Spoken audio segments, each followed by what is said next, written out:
It's Nice.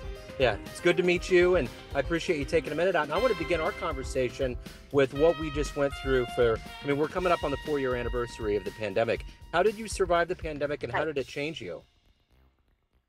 Um, Actually, oddly enough, I'm not saying it wasn't horrible, but I pretty much stay at home a lot anyway because I don't drive due to my legal blindness and I do most of my work from home. So I was like, okay, and it made it more challenging when the kids were home from school for 6 months because you work from home, you actually have to work from home.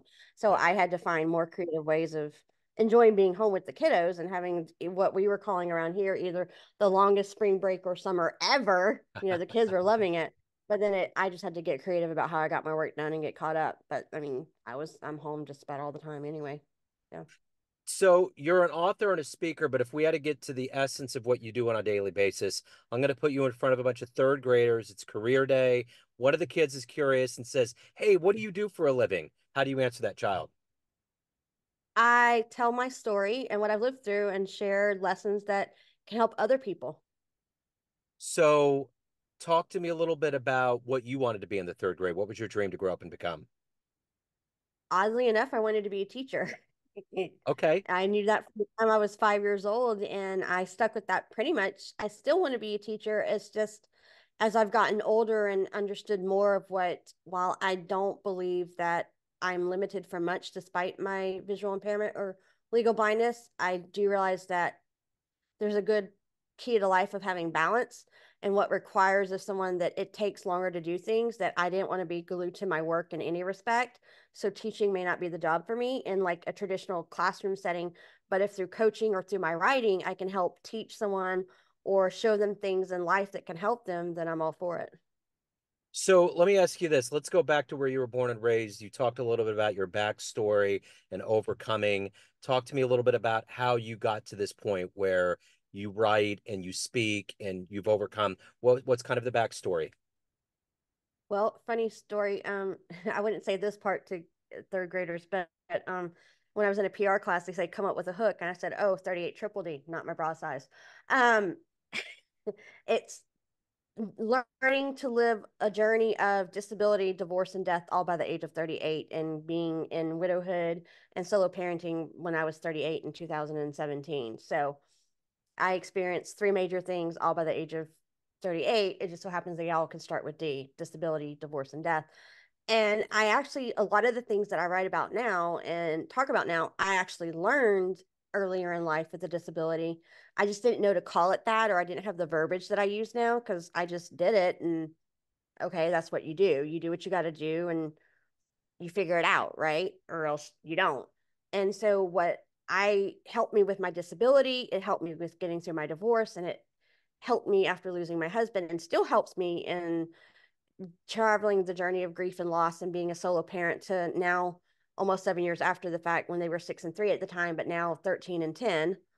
Yeah, I'm fixing to enter the high school years. Yeah. Very different from when we started.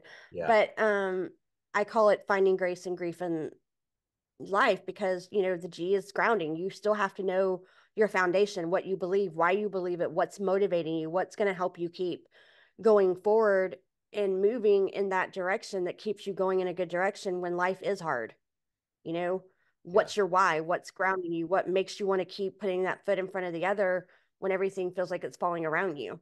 And Yeah. then knowing that can help you go, okay, I have to do this, and it can get you keep doing the next thing. And then the R is the idea of not being defined by your circumstances, but defining it for yourself and choosing that when life hands you hard things, whether you ask for them or not, are you going to go with what you were given, or are you going to say, no, this doesn't define me, and I'm going to redesign, redefine, and redirect my own course in life?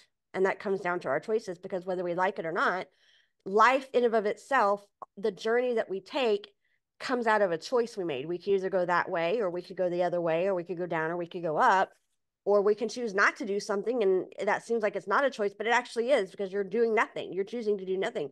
So, however, our journey comes together and the path that it takes us that equals into a destination at some point is directly a culmination of the choices we strung together that leads us down a certain path or the other Yeah. path, depending on which one we chose.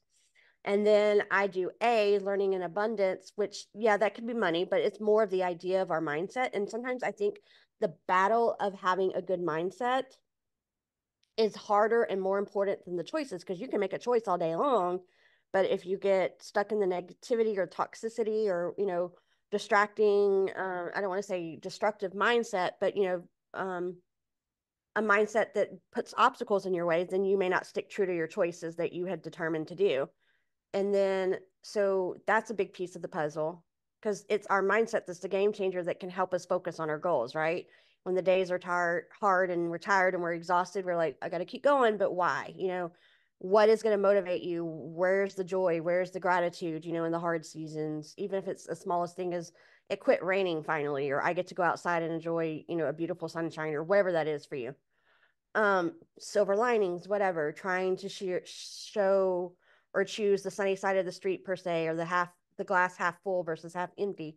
And then I think this is a big topic that could be an episode in itself, is the importance of choosing clarity and care over chaos and confusion, the C of grace, because it's when we care for ourselves, especially when we're bogged down and we're overrun and we're burning the candle at both ends and we're finding ourselves coming and going and we're stressed out and we're frazzled. We can't have that clear mindset that helps us stay on track with the choices that we made, that stay true to the why that we have for making those choices. And then the E would be being equipped. I mean, everyone is afraid to ask for help, I think, or they think it makes them feel vulnerable or weak, which it may. But really, back to your example of the third graders in class, what do we teach kids when they're in school? That knowledge is power, and the way that you learn and stay curious is ask questions and you raise your hand.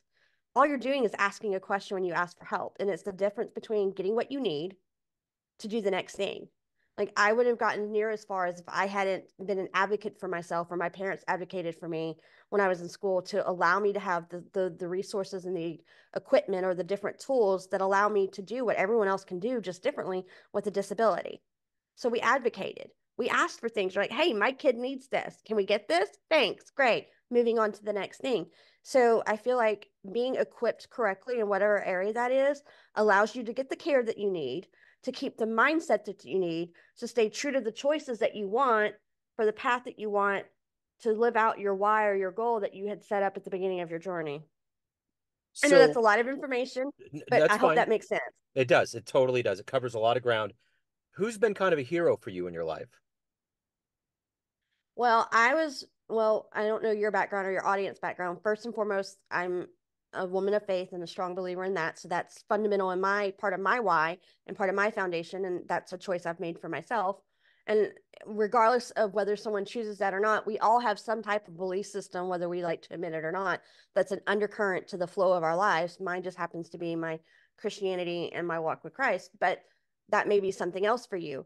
But that's what I've chosen and that's what I do. So that's a huge part of it for me. But then also my parents, you know, when I was young, they were told, don't expect her to do this, that, or the other. And they said, well, we don't know what she can do. So let's see what she can do and see how far she can go. And so I was raised with the idea of don't quit, don't give up, never stop, and do what you got to do and get it done and figure it Yeah. out.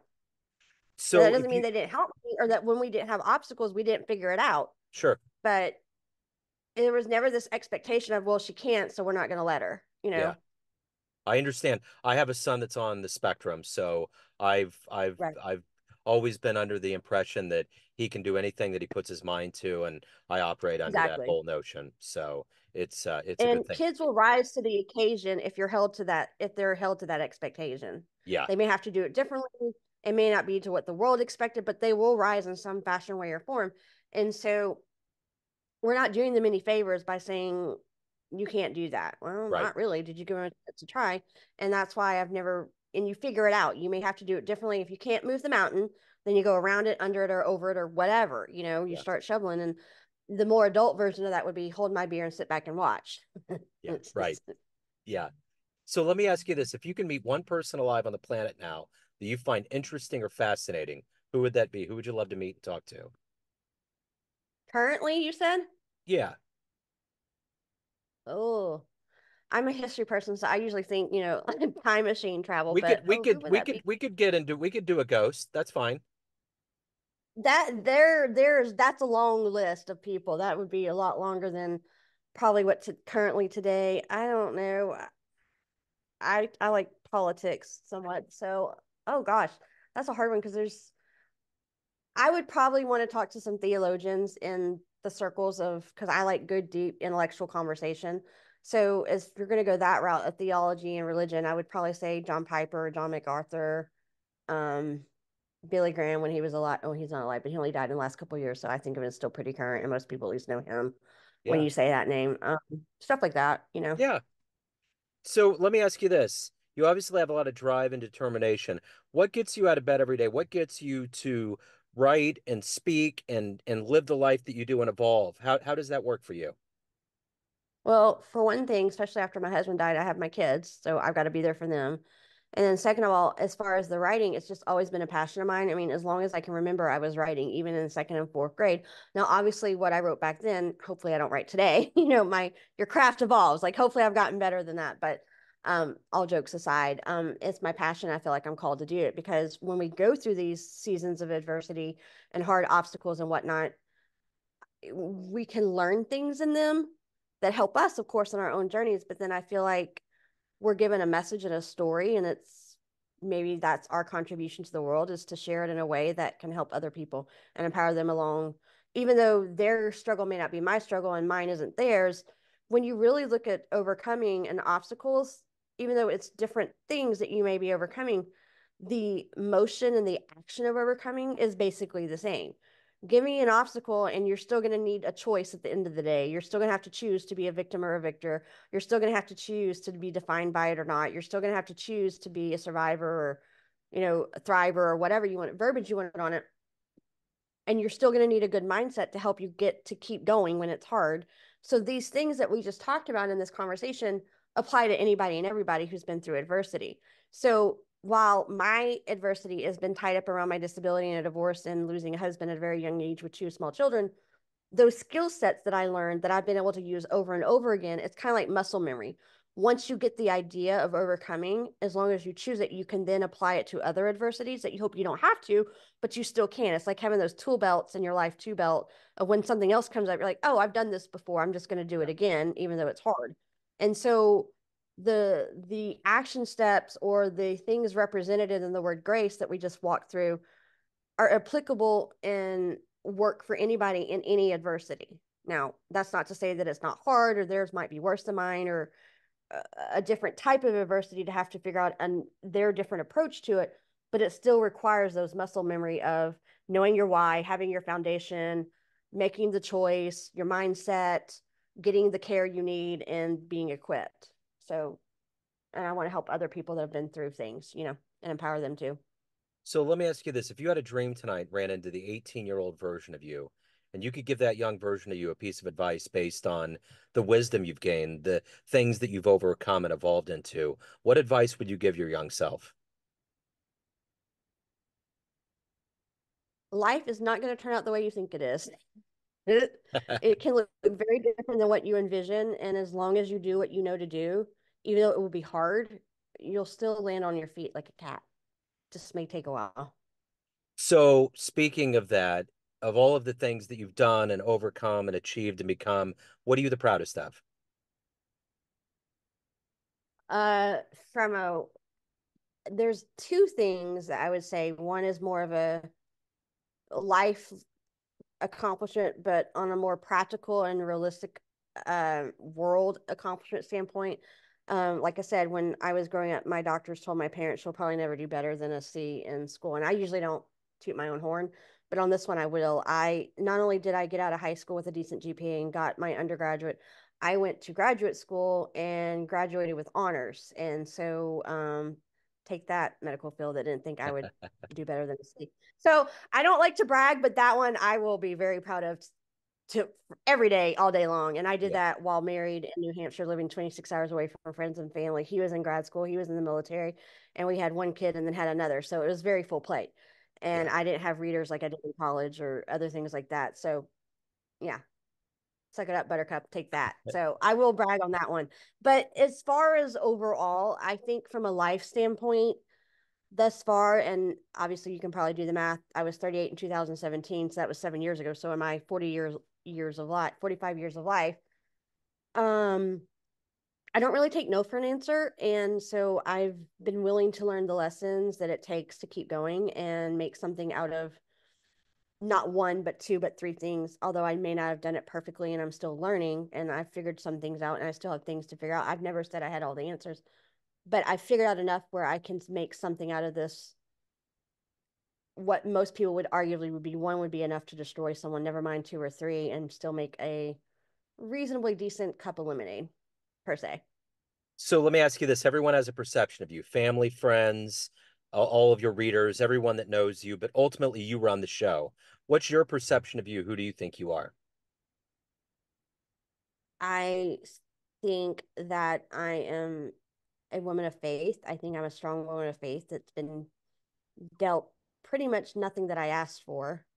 The only arguably one that you could say that I asked for was divorce, just because I'm the one that walked away from it, although it wasn't my choices that caused it, but that doesn't matter. And I have still decided that I'm not going to be defined by this, and I'm going to do what it takes to do what I need to do to live out my purpose and have a good life, or try to. So if anyone wants to get your books, reach And out then to you. I'm loyal. You what? I'm determined and loyal and somewhat accomplished, I'd like to think. Yeah, absolutely. Let me ask you this. If anyone wants to get your books, reach out, learn more about you, anything about your world, the good business, where do they go? All of my books are on Amazon under Michaela S. Cox, and then I have a website that's myheartfeltmeditations.com. Excellent. Michaela, thank you so much for your story. Thank you for your time. It's so inspirational and full of passion. I appreciate your time. Thank you so much Thank you. for this Take care. opportunity. Hope it was all right.